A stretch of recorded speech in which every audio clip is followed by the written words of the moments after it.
কি ও নবী গো আমরা রসিয়রে দেখিব আপনাকে নয়ন বরিয়া ইয়া রাসূলুল্লাহ বল্লাহ ইয়া রাসূলুল্লাহ। পরে পরে আল্লাহ পাক কোরআন শরীফে ঘোষণা করেছেন ওয়া'বুদুল্লাহ ওয়া'বুদুল্লাহ, তোমরা আমি আল্লাহর ইবাদত করো। এ আনন্দপুরবাসী, আশেপাশের আরো অনেক গ্রাম আছে, জঙ্গল পাড়ে আছে, পাহাড়পুর আছে, গাজীপুর আছে, সবার উদ্দেশ্য করে আমি বলি আমরা যত ইবাদত করি এগুলি সব আল্লাহর জন্য। জোরে জোরে কোন সুবহানাল্লাহ।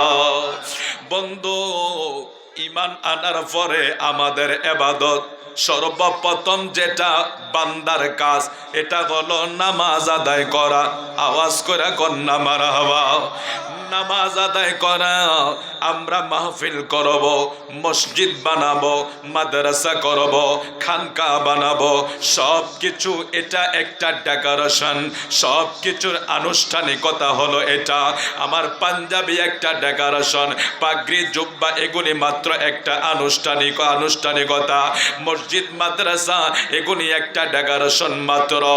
প্রত্যেকটা মানুষের পরিবর্তনের জন্য, প্রত্যেকটা মানুষকে আখিরাতমুখী হওয়ার জন্য, তার নিজের নফসকে নফসে মুতমাইন্না বানানোর জন্য একমাত্র সর্বপ্রথম সবচেয়ে বেশি যেটা করতে হবে এটা হলো নামাজ আদায় করতে হবে, বেশি বেশি সেজদা দিতে হবে। আল্লাহ কবুল করক, জোরে বলুন আমিন। এই নামাজীদের ব্যাপারে আল্লাহ পাক কোরআন শরীফে ঘোষণা করে দিয়েছেন, কারণ নামাজ এমন এক বন্দেগী, নামাজের ভিতরে যদি বিনয় না থাকে, নামাজের ভিতরে যদি খুশু খুদু না থাকে, আমরা কোনোভাবে আল্লাহর নৈকট্য এই নামাজের মাধ্যমে হাসিল করতে পারবো না। কারণ আল্লাহ কোরআন শরীফে ঘোষণা করে দিয়েছেন, ইন্নাল মুনাফিকিনা ইউখাদিউনাল্লাহ ওয়া হুয়া খাদিউহুম ওয়া ইযা কামু ইলাস সালাতি ফাগসিলু উজুহাকুম وخادعهم وإذا قاموا إلى الصلاة قاموا كسالى يراعون الناس ولا يذكرون الله إلا قليلا। জোরে বলুন না আল্লাহু আকবার। আল্লাহ বলেন, নিশ্চয়ই মুনাফেকেরা নিজের ধারণা মতে তারা আল্লাহকে ধোঁকা দেয়। জোরে জোরে নাউজুবিল্লাহ। মুনাফেকেরা মনে করে তারা আল্লাহকে ধোঁকা দেয়, আল্লাহ ক্ষমা করে দেয়। কাফেরদেরকেও আল্লাহ জাহান্নামে দিবে, বেঈমান নাসারা যারা তাদেরকে আল্লাহ জাহান্নামে দিবে। কিন্তু যারা মুনাফিক তাদের জাহান্নামটা কাফেরদের চাইতে আরো বড় জঘন্য হবে। হুজুর, মুনাফিকের তো অনেক পরিচয় আছে, তবে সবচেয়ে বড় মুনাফিকি হইল ওইটা যারা আমার নূর নবীরে জবানে দিলে আমার নবীরে একরকম ভালোবাসতে পারে না। এটা হলো সবচেয়ে বড় মুনাফিকি, সবচেয়ে বড় নেফাকি। তাইলে আল্লাহ এখানে ঘোষণা করে দিলেন, ইন্নাল মুনাফিকিনা ইউখাদিউনাল্লাহ ওয়া হুয়া খাদিউহুম। মুনাফিকরা মনে করেছে তারা আমি আল্লাহকে ধোঁকা দেয় তারার ধারণা মতে, মানে এটা মুনাফিক। ওরা মনে করে ওরা আমাকে ধোঁকা দেয়। আল্লাহ বলেন না, প্রকৃতপক্ষে তারা নিজেরা নিজেকে ধোঁকা দিল। যখন তারা নামাজে দাঁড়ায় অলসতা ভাব নেয়, তাদের মন ভালো থাকে না, এই অবস্থায় তারা মানুষকে নামাজ দেখায়, আল্লাহকে অল্প পরিমাণে তারা স্মরণ করে। আল্লাহ পাক পবিত্র কালামে ঘোষণা করে দিছে, বান্দা তোমরা যখন নামাজে দাঁড়াও, মুনাফিকেরাও নামাজে দাঁড়ায়, তোমাদের নামাজ হইল আল্লাহকে খুশি করার জন্য, মুনাফিকের নামাজ হইল দুনিয়ার মানুষকে দেখাইবার জন্য। আব্দুল্লাহ ইবনে উবাই করতে শুরু করে, জুলখুয়াইসারও রাসূলুল্লাহর দরবারে যায় নামাজ আদায় করত। আবার রাতের যখন গভীর হইত, আবু জাহেলদের সাথে তারা যায় মিট হইয়া যাইত। আমার নূর নবীর কাছে দিনে থাকতো, রাতে কাফেরদের সাথে বন্ধুত্ব করত। ওই সমস্ত মুনাফিক আমার আল্লাহ বলে দিয়েছেন, ইন্নাল মুনাফিকিনা ইউখাদিউনা আল্লাহ ওয়া হুয়া খাদিউহুম। বান্দারে, এমন কিছু মুনাফিক আছে তারা নামাজের মাধ্যমে আমি আল্লাহর ধোঁকা দেয়। হুজুর, এটার নামাজে আবার কিভাবে ধোঁকা দেয়? নামাজে আবার কিভাবে আল্লাহকে ধোঁকা দেয়? এই আনন্দপুরের ভাই বাবারা, আপনারা সবাই আল্লাহর রাজি খুশির জন্য নামাজে আসছেন, এতে কোনো সন্দেহ? বান্দা যখন মসজিদে ঢোকে আল্লাহরে রাজি করার জন্য সেজদা দেয়, বান্দা যখন মসজিদে ঢোকে আল্লাহরে রাজি করার জন্য রুকু দেয়, বান্দা যখন মসজিদে ঢোকে যখন আল্লাহু আকবার বলে দাঁড়িয়ে যায়, তখন বান্দা পড়ে সুবহানাকা আল্লাহুম্মা ওয়া বিহামদিকা ওয়া তাবারাকা ইসমুকা ওয়া তাআলা জাদ্দুকা ওয়া লা ইলাহা গায়রুক। ওই মাওলার প্রশংসা শুরু কইরা দেয়। আমার আল্লাহ বলে, বান্দা তুই কি বলবি বল। তখন বান্দা সানা শেষ কইরা এবার বান্দা আল্লাহর প্রশংসা শুরু করে। বান্দা বলে আলহামদুলিল্লাহ রাব্বিল আলামিন। আল্লাহু আকবার। এবার বান্দা নামাজ আদায় করে। এখন আমরা সবাই মসজিদে ঢুকলাম। হুজুর, আল্লাহ এখন এখানে কেন বললেন নামাজের মাধ্যমে মানুষকে ধোঁকা দেওয়া হয়? ওই ব্যক্তিদেরকে আল্লাহ বললেন যারা নামাজটা শুধু মানুষকে দেখাবার জন্য, যাদের নামাজটা শুধু সমাজের মানুষকে দেখাবার জন্য। আমরা দেখব অনেক সময় কিছু মানুষের নামাজের চিত্ত, কিছু মানুষের নামাজের পরিবেশ, একটা সেজদার উপরে আরেকটা সেজদা, একটা রুকুর উপরে আরেকটা রুকু, ভালো করে সোজা হয়ে দাঁড়ানো হয় না, ভালো করে সেজদাটা হয় না, ভালো করে তার বসাটা হয় না। অথচ নামাজ এমন এক নামাজ যেটা হলো কদ আফলাহাল মুমিনুন আল্লাযীনা হুম ফি সালাতিহিম খাশিউন। যারা খুশু খুদু দিলে নামাজ আদায় করে, আল্লাহ বলে ওই মুমিনরাই সফল হয়ে গেছে। সুবহানাল্লাহ। এখন মুনাফিক কারাম, নামাজে যারা দাঁড়িয়ে অলসতার ভাব নেই, ঠিক মতো রুকু করে না, ঠিক মতো সেজদা করে না, ঠিক মতো তাসবিহগুলো আদায় করে না, তারা আল্লাহকে ধোঁকা দেয়, সমাজের মানুষকে খুশি করে। নজুবিল্লাহ বলবেন না? এই যে বাবা, এটা এক কঠিন মেসেজ। নামাজ পড়েও আমরা জাহান্নামে যাব, এটা আমাদের জন্য বড় দুর্ভাগ্য না? নামাজ পড়ে আমরা জাহান্নামে যাব, এটা আমাদের জন্য বড় দুর্ভাগ্য।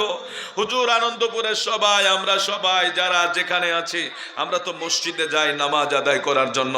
অথচ আল্লাহ এখানে কি বললেন?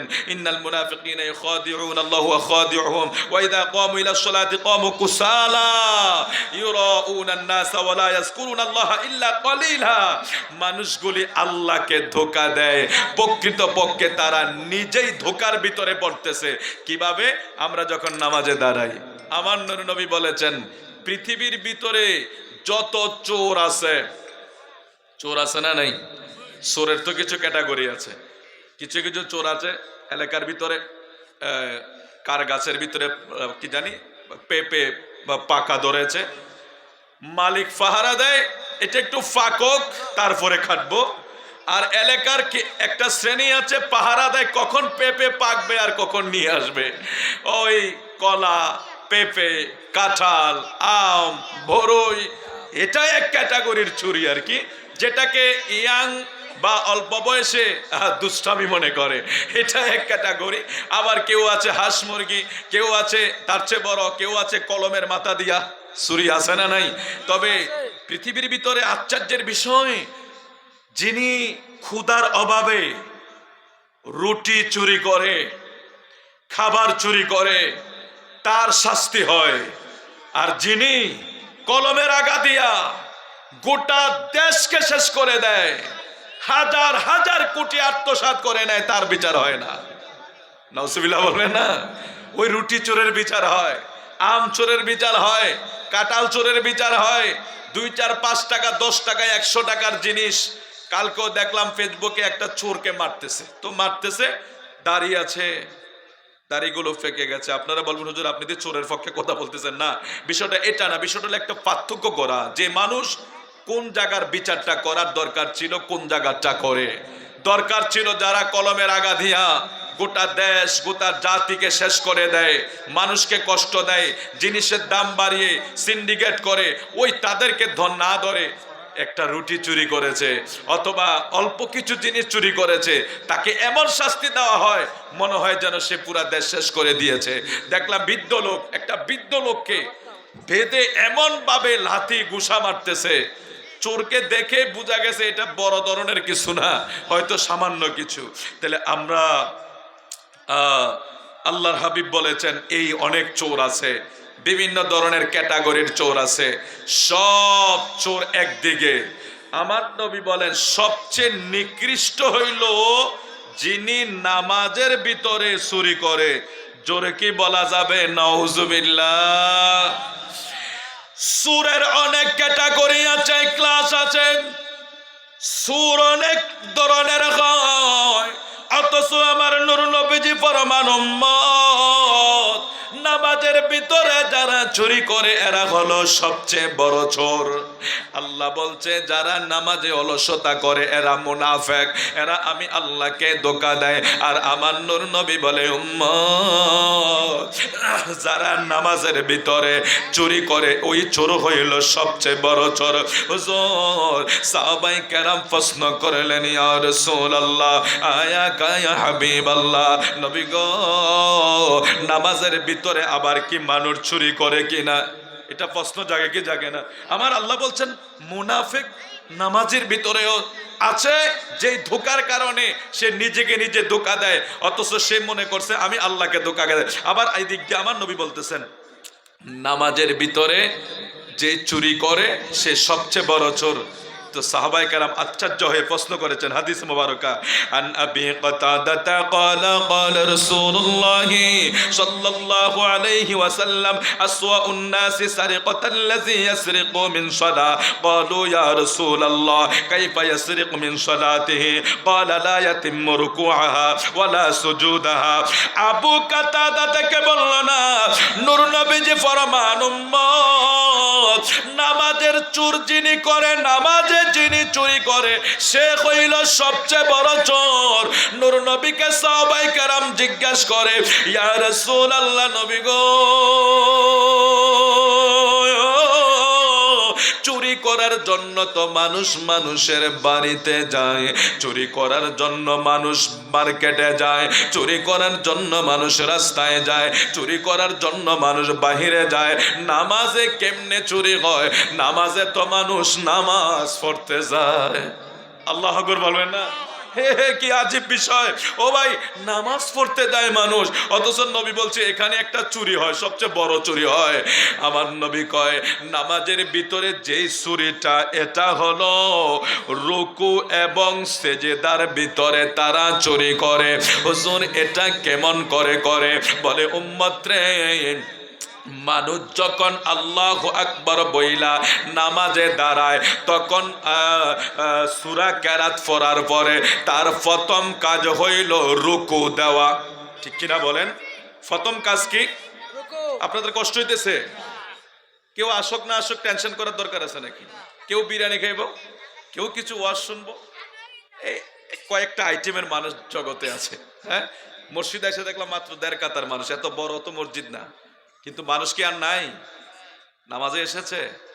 নামাজ কি সবার উপরে ফরজ না? এখানে কয়জন মুসল্লি হুজুর? বড় জোর 15-20 জন বা 30 জন মানুষ হইব। তাহলে এই 30 জনের বাইরে এলাকাত মানুষ ছিল নি? নামাজ সবার উপরে ফরজ ছিল নি? আপনারা হয়তো আমাকে গাল দিবেন বা রাগ করবেন, হুজুর দাওয়াত দিয়ে আনলাম আমাদেরকে বকাঝকা করতেছেন। না বাবা, বকাঝকা করতেছি না, সাবধান করতেছি। এই যে এশার নামাজটা পড়লেন না, ফজরের আগে যদি মরণ হয়ে যায়, উপায় আছে? কি রে বাবা, কি আজীব বিষয় না? পড়লাম না আমি, হুজুর ভালো লাগে নাই। আবার কেউ কেউ আছে একটা প্রিপারেশন নিয়ে হুজুর পড়বো, দাঁড়িয়ে উঠুক বা আরেকটু সময় যাক, এখন তো একটু দুষ্টামির সময় না, অনেকে আছে। কিন্তু হাবিবি কিবরিয়া বলেছেন, এ উম্মত, 7 বছর বয়সে শিশুকে নামাজ শিক্ষা দাও। দেখছেন কি শিক্ষা শুরু হয়ে গিয়েছে? এটা আজকে বিজ্ঞান গবেষণা করেছে। রসুল 7 বছর কেন বললেন? বিজ্ঞান গবেষণা করে দেখেছে মানুষের এই ব্রেনের 4টা ভাগ, এই সামনের যে ভাগটা আছে, এই মানুষের ব্রেনের মূল কার্যক্ষমতাটা 6 বছরের পর থেকে শুরু হয়। দেখছেন আমার নবীর কথা আজকে বিজ্ঞান গবেষণা করে করছে। নবী 7 বছর কেন বলল? বাচ্চার কার্যক্ষমতা, ব্রেনের কাজ 7 বছরের মাথায় যে শুরু হয়। এই জন্য নবী 1500 বছর আগে বলেছেন 7 বছর থেকে তাকে তালিম দাও। কিসের? নামাজের। তাকে কোরআন শিক্ষা দাও, তাকে নামাজের তালিম দাও, তাকে সূরা কেরাত শিক্ষা দাও। তাইলে কি হবে? সে যখন ওই সময় থেকে, ওই সময় ব্রেন অনেক অনেক এক্সপার্ট, অনেক ব্রেন। ওই সময় যখন সে যা শিখবে, আমরা দেখেছি আমাদের তো প্রতিষ্ঠান আছে, আমাদের ক্লাসে যখন একটা বাচ্চাদেরকে আপনি প্রাইভেটে 2 ঘন্টা যেটা না পড়াইতে পারে, ক্লাসে আধা ঘন্টা যদি বাচ্চাদেরকে পড়ায়, একটা রিহার্সেল বা মাস্কো বা সবাইকে নিয়ে সুরে সুরে বাচ্চা মুখস্থ করে ফেলতেছে। এটা কি জানেন? তার অল্প বয়সে ব্রেন খুব এক্সপার্ট থাকে। আপনি এই বয়স থেকে তাকে ইংরেজি শিখান, সে ইংরেজি ভাষা শিখবে। তাকে আপনি উর্দু ফার্সি শিখান, সে উর্দু ফার্সি শিখবে। ও ভাই, পাকিস্তানে ওদের বাচ্চাদেরকে কি আলাদা ফার্সি শিখানোর জন্য ভর্তি করাইতে হয় না? কেন? ওরা শুনতে শুনতে শিখে ফেলে। আমরা বাংলা ভাষা কেউ বলতে পারে? আমাদের জন্য সহজ, কিন্তু কোন দেশের মানুষ বাংলা ভাষা শিখতে পারে? আমাদের জন্য সহজ। পুরা বিশ্বের ভিতরে ভাষায় যদি কোনো কঠিন থাকে তাহলে বাংলা ভাষাই কঠিন আছে। এটা কারণ আমরা উর্দু বলতে পারি, কিছু পার্সি বলতে পারি, কিছু ইংরেজি বলতে পারি, কিন্তু অন্য দেশের বক্তারা বাংলাদেশে এসে বাংলা বলতে পারে না, যাও একটু একটু বলে, একবারে থোড়া থোড়া বাংলা বলতে পারে না। তাহলে আমাদের ছেলেরা বাংলা শিখতেছে না কিভাবে? ওই যে ছোট্ট কাল থেকে দেখতে দেখতে, শুনতে শুনতে সে শিখে ফেলতেছে। এটা তার ছোট কালের ব্রেনের যে এক্সপিরিয়েন্স বা এক্সপার্ট, ওটা তার কাজে লেগে যায়। হাজিরিন, এই জন্য আমার নবীর ঘোষণাটা কি ছিল? 7 বছর বয়সে বাচ্চাদেরকে শিক্ষা দেওয়া। আল্লাহু আকবার বলবেন না? আচ্ছা, এবার 7 বছর থেকে শিক্ষা দিতে দিতে দিতে দিতে একটা পর্যায়ে এসে যখন 10 বছর হবে, বলুন না কত বছর? ও আনন্দপুরের ভাই বাবারা, মা বোনেরা যারা বাহিরে আছেন, সবাই শুনে নেন, এটা আমার নবীর হাদিস, আমার নবীর বড় শিক্ষা এটা। আপনি যদি মনে করেন আপনার ছেলেটাকে আপনি মানুষ করবেন, আপনি যদি মনে করেন আপনার ছেলে থেকে আপনি কিছু পাবেন, আপনি যদি মনে করেন আপনার এন্তেকালের পর আপনার ছেলেটা কবর জিয়ারত করবে, আপনি যদি মনে করেন আপনার ছেলেটা আপনার এন্তেকালের পর আপনার জন্য দোয়া করবে, এটা যদি আপনি আশা করেন, তাহলে আজকের হাদিস শরীফটা আপনাকে আমল করা শুরু করে দেন, আমল করা শুরু করে দেন। আপনি 7 বছর থেকে শুরু করেন, 10 বছর বয়সে আমার নবী বলছেন তার বিছানাকে আলাদা করে দাও, বিছানাকে আলাদা করে দাও। তারপরে কি করব? তারপরে কি করব? তাকে নামাজের জন্য প্রয়োজনে প্রহার করো। সুবহানাল্লাহ, আল্লাহু আকবার। দেখছেন, অথচ আমরার বাচ্চারা আমরা যে আদর করি দেখেন। আগে স্কুলে আমরা ফকির বাজার স্কুলের আমাদের গফুর, আমাদের এই যে মোতায়ের চৌধুরী সাহেব, তারা যারা আছেন তারা তো বলতে পারবে, যারা গফুর স্যারের স্টুডেন্ট ছিল, তারা মাঝে মাঝে বলে, হুজুর স্যার আপনার বেতের বাড়ি যার ফিটে লাগছে সে আজকে বাংলাদেশের বহু ভালো ভালো জায়গায় ফত পেয়ে গেছে, ফিটা যে খাইতে পারছে। কিন্তু এখন ফিটাও নাই, শিক্ষাও নাই, চলে গেছে সব। ছেলেরা আদব যে জিনিসটা হারিয়ে গেছে। কেন জানেন? কারণ ওই যে শাসন করা যায় না, ধমক দেওয়া যায় না বাচ্চাকে। আমরা টিচাররা অনেক সময় হেনস্থা হয়ে যাই। কোন জায়গার একটা ফটো দেখলাম, যে একটা টিচারের গায়ে অনেকগুলি বেতের আঘাত, হেডলাইন লেখা হয়েছে, এটা কি হয়েছে যে ওই কোন এক বাচ্চাকে ও মেরেছে বিদায় গার্ডিয়ান এসে টিচারকে মেরেছে। নাউজুবিল্লাহ পরে বলবেন নাকি? এটা কি গজব না? যেখানে আমাদের উস্তাদরা বলতেন মা বাবার মনে কষ্ট দিলে যেভাবে তোমার সব ধ্বংস হইয়া যায়, তোমার উস্তাদের মনে কষ্ট দিল সেটাই হবে। ঠিক কিনা বলেন? আমাদের ওস্তাদরা বলতো ছোট হইলো সাপ, বড় হইলো সাপ। তার মানে টিচার সে যদি ছোট হয় তোমার শিক্ষক, সে যদি মুক্তবেও তোমাকে পড়ে থাকে সে তোমার শিক্ষক। তাইলে এই শিক্ষকের মর্যাদা আজকে চলে গেছে। তাইলে যেই প্রহারের কথা বলছিলাম, এটা আমি বলি না কোন শিক্ষক এখন যেহেতু বাচ্চারা এটা নিতে পারে না, এটাও কিন্তু একটা পরিবর্তন। আগে আমরা নিতে পেরেছি। আমাদের হেফজখানা ছেলেদেরকে দেখছি আমাদের হুজুররা এরকম গামছা কোমরে বাইদা ফিটাইছে, গামছা কোমরে বাইদা ফিটাইছে, ফিটা কি ফিটা।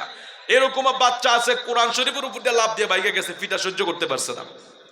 কিন্তু এখনকার ছেলেরা আবার তাদের যে গঠন, তাদের যে বর্তমান যে হাইব্রিড খাবার দাবারের কারণে এখনকার ছেলের একটা ধমকও সহ্য করতে পারে না। ঠিক আছে না? এটাও কিন্তু এক পরিবর্তন। তো যাই হোক, ভালোবাসা দিয়েও পড়ানো যায়। তাহলে আমার নবী বলছেন যদি 10 বছর বয়সে সে নামাজ না পড়ে তাকে কি করতে হবে? প্রহার করতে হবে। তার মানে বাবার দায়িত্ব, মায়ের দায়িত্ব, ছেলে যদি নামাজ না পড়ে তাকে 10 বছর থেকে প্রহার করে হলেও নামাজি বানাতে হবে, মসজিদে আনতে হবে। এটা আমার প্রিয় নবীর পথ দেখানো রাস্তা, আমার নবীর হাদিসে মোবারকা। আল্লাহ আমাদেরকে বোঝার তৌফিক দান করুক, জোরে বলে আমিন। আর একটু মহাব্বত করে বলে আমিন। তো বলছিলাম আমার প্রিয় নবী সাল্লাল্লাহু আলাইহি সাল্লাম বলছেন নামাজ চোরের কথা। এখন নামাজ চোর, আপনারা আবার রাগ করে না হুজুর এত চোর চোর করে আমাদেরকে কিছু বলতেছেন নাকি? না, এটা হাদিস শরীফে আসছে। হ্যাঁ, আমার নবী নামাজ চুরির কথা বলছেন যে পৃথিবীতে যত রকমের চোর আছে সমস্ত চোরের চাইতে নামাজ চুরি সবচেয়ে বড় চোর। হুজুর কেমনে চুরি করে?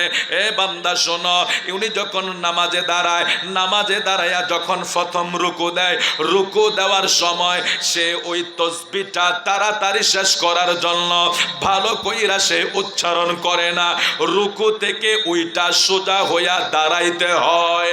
এক তসবিহ পরিমাণ দাঁড়ানো ওয়াজিব। সুবহানাল্লাহ। মাসালা আজকে আমি নাহলে একটু ভিন্ন ধরনের ওয়াজ করে যায়, বাকি হুজুরা কি করে আমি জানি না। এগুলি মনে হয় দরকার নাই নাকি?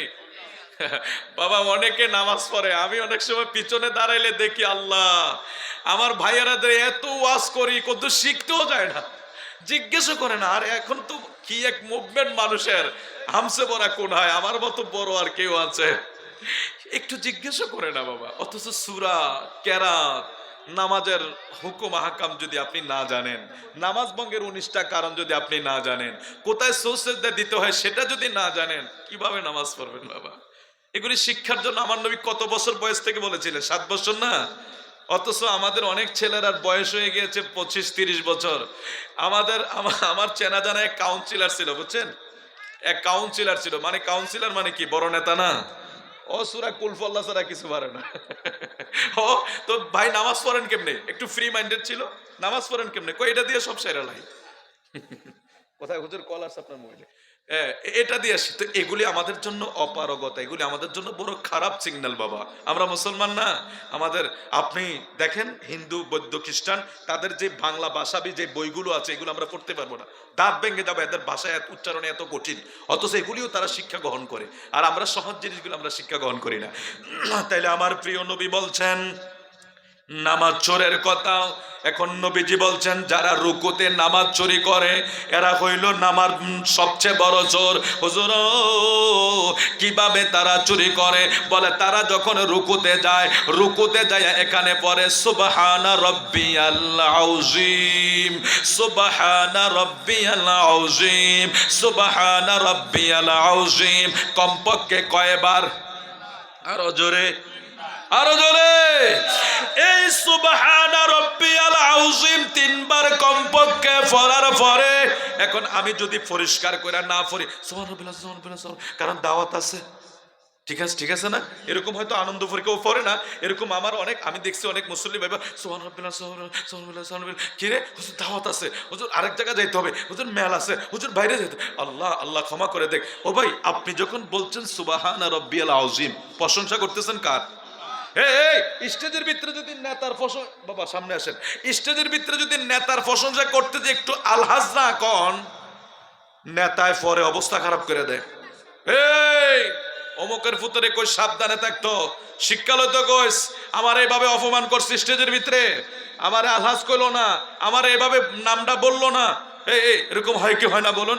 ও বাবা, আপনি নেতার নাম যদি উচ্চারণে ব্যাঘাত হয়, আপনার উপরে হুমকি আসে। যিনি মালিক, যিনি স্রষ্টা, যিনি রিজিক দাতা, যিনি হায়াতের মালিক, তিনাকে যখন সেজদা দিতে যাব, রুকু দিতে যাব, তিনার প্রশংসা করতে এইভাবে হবে? কত বড় বেয়াদবি হয়ে যাবে না সেখানে? এই জন্য আমার নবী বলছেন, নামাজে চুরি করা সবচেয়ে বড় চোর। পৃথিবীতে তো অনেক চোর আছে, আমার নবী বলেন নামাজে সবচেয়ে বড় চোর। কিভাবে? রুকুর ভিতরে যাওয়ার পরে বান্দার কাজ হইল তিনবার কমপক্ষে সুবহানা রব্বিয়াল আযীম পড়বে, তিনবার পড়া সে রুকু থেকে দাঁড়াবে। দাঁড়ানো দরকার আছে না নাই? না, এই যে অনেকে আছে, ধরেন আপনারা রাগ করেন না, এই যে রুকু দিতেছে তো, আল্লাহ আবার চলে গেছে, এটা দাঁড়াইতে হবে না? দাঁড়ানো, দেখেন আপনি, আমরা যখন রুকু দিলাম এভাবে রুকু সুবহান রব্বিয়াল, আমাদের চোখের নজর থাকবে এই যে দুই বৃদ্ধাঙ্গুলের মাঝখানে, এভাবে নজর থাকবে, হাঁটুর উপরে হাত থাকবে, হাত আমরা এভাবে ছেড়ে দেবো, আঙ্গুলগুলি ফাঁকা থাকবে। যখন আমরা রুকু দিব আমাদের পিঠ একেবারে সোজা থাকবে, পিঠ একেবারে সোজা থাকবে। এভাবে যখন আমরা তসবিহ পড়বো, তসবিহ তিনবার, কয়বার? তিনবার পরে আমরা যখন এইভাবে সোজা হয়ে দাঁড়াতে হবে। মাসালাটা বুঝতে পেরেছেন? এখন আমরা যদি না দাঁড়াই, এখানে ওয়াজিব তরক হয়ে যাবে। কিভাবে হুজুর, এটা তরকটা কিভাবে হবে? আপনি ধরেন রুকু দিলেন, একটু তাড়াহুড়া আছে, নামাজটা শেষ করতে হবে, রুকু দিলেন, তো রুকু দিয়ে উঠে আবার সিজদায় চলে গেলেন, এখানে ওয়াজিব তরক হয়ে গেল না? তো ওয়াজিব যদি তরক হইয়া যায়, সুসেজদা না দিলে নামাজ হইব? সুসেজদা না দিলে নামাজ হইব? নামাজের ভিতরে ফরজ তরক করে নামাজ বাদ, ওয়াজিব তরক হইলে সেজদায় সু দিতে হয়। তো এখন আমরা বেশিরভাগ, অনেকেই এই রুকুর অবস্থা বড় খারাপ দিছে, তো ওইটা সোজা হওয়ার আগে সেজদা, নাউজুবিল্লাহ পরে বলবেন। আমি আপনাদের দোষ দিচ্ছি, অনেক জায়গায় এরকম আছে, এই জন্য বলছি আর কি, যে সোজা হওয়ার আগে চলে যা। অথচ মাসালা কি? সোজা হয়ে দাঁড়িয়ে কমপক্ষে এক তাসবিহ পরিমাণ আপনি এভাবে থাকতে হবে। সুবহান রাব্বিয়াল আলা পড়তে যে সময়টা, এতটুকু সময় আপনি এভাবে থাকতে হবে, এটা ওয়াজিব, আপনি দাঁড়াতে হবে, তারপরে আপনি রুকুতে যাবেন। এখন আমরা যদি ওইটা না করি, যদি ভুল ক্রমে হয়ে যায়, ইচ্ছা করে হলে নামাজ বাদ হয়ে যাবে, যদি ভুল ক্রমে হয়ে যায় তাহলে আমরা কি করতে হবে? সুসেজদা দিতে হবে। ঠিক আছে, এটা মনে রাখবেন। আল্লাহ আমাদেরকে বুঝার তৌফিক দেন। তারপরে আমরা কোথায় যাই? রুকুতে যাই। রুকু যাওয়ার পরে সেজদা। আমার নবী বলছেন সেজদায় চুরি করে। হায় হায় নবী গো, সেজদায় কিভাবে চুরি করে? বলে দুই সেজদার মাঝখানে বসা ওয়াজিব, দুই সেজদার মাঝখানে এক তাসবিহ পরিমাণ বসা ওয়াজিব। হুজুর এটা কেমনে চুরি করে? বলে সেজদা তো দিতে হয় মাথা ঝুঁকাইয়া, আবার উইটা বসতে হয়। এখন আমার উম্মতেরা যারা নামাজে চুরি করে, ওই চোরগুলির অভ্যাস হইল সেজদার ভিতরে যাইয়া বসার আগে আরেকটা সেজদা দিয়া দেয়। এটা হলো নামাজে সবচেয়ে বড় চুরি। হুজুর তাইলে নামাজটা আদায় করব কিভাবে? আদায় করার পদ্ধতি হইল, আমরা যখন সেজদাতে যাব সুবহানা রাব্বিয়াল আলা, বলুন সুবহানা রাব্বিয়াল, আবার বলুন সুবহানা রাব্বিয়াল আলা। কমপক্ষে কয়বার?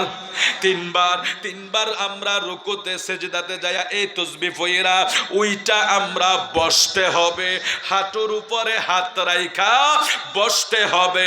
এই তিনবার তাসবিহ পড়া আমরা বসবো, কমপক্ষে এক তাসবিহ পরিমাণ সময় বসবো, বসার পরে আবার রুকুতে যাব। এইভাবে নামাজ আদায় করতে হবে। আর যদি এইভাবে নামাজ আদায় না হয়, আমার নবী বলে পৃথিবীতে যত চোর আছে সবচেয়ে বড় চোর নামাজের চুরি করা। জোরে জোরে কোন নাউজুবিল্লাহ। একটা হাদিস শরীফ বলে বিদায় নেই, কষ্ট হইবে আপনাদের। আমাদের হুজুরকে মুতাসাদ্দির সাহেব নিয়ে আসার জন্য অনুরোধ করছি।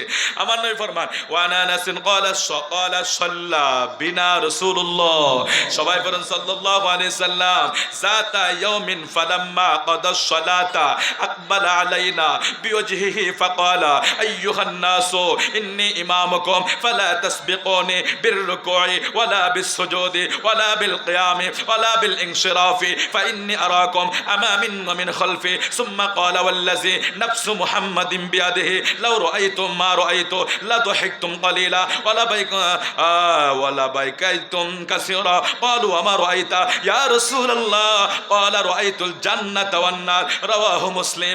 আনাস রাদিয়াল্লাহু তাআলা আনহু থেকে বর্ণনা, তিনি বলেন একদিন আমার রাসূল আমাদেরকে নামাজ পড়ালেন, নামাজ সমাপ্তের পর তিনি আমাদের দিকে ফিরে বসলেন। সুবহানাল্লাহ। এই হাদিসটা বলে শেষ করে দেব ইনশাআল্লাহ। আমার নবী কি বলতেছেন? হযরত আনাস বলতেছেন আমার প্রিয় নবী আমাদেরকে নিয়ে একদিন নামাজ পড়াইলেন, অতঃপর নবী আমাদের দিকে ফিরে বসলেন। আমার নবী বলছেন হে লোকেরা, নিশ্চয় আমি তোমাদের ইমাম, তাই তোমরা রুকু সেজদা দাঁড়ানো এক রকম হতে অন্য রকমের পরিবর্তন আমার পূর্বে করিও না। সুবহানাল্লাহ। আরো জোরে কোন সুবহানাল্লাহ। এখানে আরেক মাসালা বেরোতেছে, আমার নবী ফিরা বসলেন আর বলতেছেন হে মুসল্লিরা, নিশ্চয় আমি তোমাদের ইমাম, ইমামের পিছনে যখন তোমরা দাঁড়াও ইমামের আগে রুকু দিও না, ইমামের আগে রুকু থেকে উঠো না, ইমামের আগে সেজদা দিও না, ইমামের আগে সেজদা থেকে উঠো না। এক রকমের পরিবর্তন ইমামের আগে করা যাবে না। বুঝতে পারছেন? আমার নবী নিষেধ করছে ইমামের আগে আপনি রুকুতে যাইতে পারবেন, সালাম ফিরানো, সেজদা দেওয়া, এগুলি মনে রাখবেন। খারাপ লাগতেছে আর কি, এটা ঘটনা বললে সবাই একটু মজা পাইতো। আসলে কি করবো, এখন আমাদের সমাজে একটু এগুলির দরকার আছে, জন্য বলতেছি আর কি। রাগ করবেন না, গালি দিবেন না। আমার প্রিয় নবী বলেছেন খবরদার, এক রকমকে অন্য রকমের পরিবর্তন ইমামের আগে করা যাবে। এবার যেই মসজিদে নামাজ পড়েন, ইমামে আনন্দপুর মসজিদ হোক আর যেই মসজিদ হোক, ছোট হোক আর বড় হোক, যখন কোনো ইমাম দাঁড়িয়ে যাবে তখন অবশ্যই সেই ইমামের অনুসরণে, ইমাম রুকুতে যাওয়ার পরে আপনার রুকু, ইমাম সেজদাতে যাওয়ার পর আপনার সেজদা, ইমাম উঠার পরে আপনার। আমরা তো অনেকে এখন চিন্তা করি হুজুর এখনো তাহাজ্জুদটা আমরা শেষ করে ফেলছি, দুরূদ শরীফ শেষ করে ফেলছি, আমরা শেষ হয়ে গেছি, হুজুর এখনো শেষ করে না, সালামটাও ফিরায় না। তখন এখানে একটা সিগন্যাল শুরু হয়। সিগন্যালটা কি জানি? এই গলার এখান থেকে আসে। এটা নজুবিল্লাহ বলবেন না? এভাবে ইমামকে সিগন্যাল দেওয়া যাবে?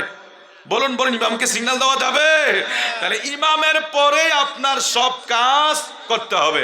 আল্লাহ বুঝার তৌফিক দেখ, জোরে বলে আমিন। হুজুর আসতেছে। আচ্ছা,